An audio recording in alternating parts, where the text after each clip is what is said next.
એમ બે સૂર્યને પોતાને પ્રકાશવાનું છે, પોતે જ સ્વયં પ્રકાશ છે. સૂર્ય જે વસ્તુને પ્રકાશે પોતે તે વસ્તુ રૂપ થોડો થઈ જાય છે. એમ ચિદાકાશ ચિદાકાશ જ છે, આભાસ કાંઈ જ નથી. સ્વયં પ્રકાશ ચિદાકાશ જ છે, આભાસ માત્ર ચક્ષુરેન્દ્રિય મન બુદ્ધિ કાંઈ જ નથી. આ વાણી ચિદાકાશની જ છે, માટે ચિદાકાશ રૂપ જ છે. જે કાંઈ છે તે સઘળું ચિદાકાશ જ છે. સર્વત સર્વદા સર્વ કેવળ ચિદાકાશ જ છે.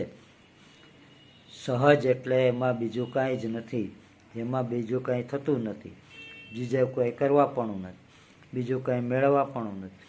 જે પોતાનામાં પોતે જ છે, બીજું કાંઈ છે જ નહીં. સહજ ચિદાકાશ જ છે. જે આત્મા સહજ જ છે, સહજ એ આત્મા જ રહો. સઘળો આભાસ સહજ આત્માનો જ છે. આભાસ કાંઈ છે પણ નહીં, આભાસ કાંઈ નડતો પણ નથી.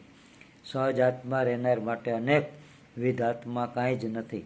ફેરફાર આભાસમાં ભાસે છે, સહજ આત્મામાં મુદ્દલે ફેરફાર નથી. અસ્તુ.